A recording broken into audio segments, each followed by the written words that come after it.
অবসরপ্রাপ্ত অধ্যাপকের ছিনতাই হয়ে যাওয়া টাকা উদ্ধার করে ফিরিয়ে দিল শান্তিপুর থানার পুলিশ।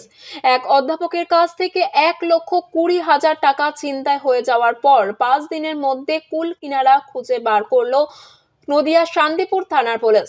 অভিযুক্তকে গ্রেপ্তার করে তার কাছ থেকে উদ্ধার করা হয় 35,200 টাকা। যদিও তাকে আদালতে তোলা হলে জিজ্ঞাসাবাদের জন্য আরো 7 দিনের পুলিশি হেফাজত নেওয়া হয়েছে। মঙ্গলবার অবসরপ্রাপ্ত অধ্যাপককে থানায় ডেকে তার হাতে টাকা তুলে দিলেন শান্তিপুর থানার পুলিশ আধিকারিকরা। গত 4 তারিখ বৃহস্পতিবার পাঞ্জাব ন্যাশনাল ব্যাংক থেকে 12:30 নাগাদ আমার পেনশনের 1,20,000 টাকা ছিনতাই হয়ে যায়। আমি তাড়াতাড়ি পুলিশ প্রশাসনের কাছে এটার উদ্ধারের জন্য আসি। ডায়েরি হয় এবং অত্যন্ত তৎপরতার সঙ্গে ওরা এটার উদ্ধার করতে ঝাঁপিয়ে পড়েন।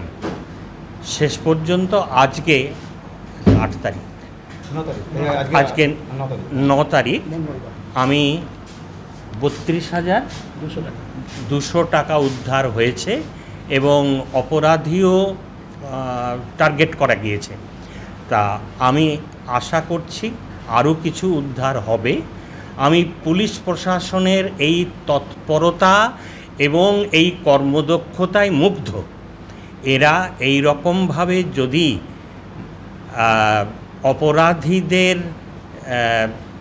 নিয়ন্ত্রণ করেন তাহলে শান্তিপুর এবং পার্শ্ববর্তী অঞ্চল অপরাধমুক্ত হবে এবং আমার মতন পেনশনভোগী এবং বয়স্ক মানুষরা নিরাপদ বোধ করবেন।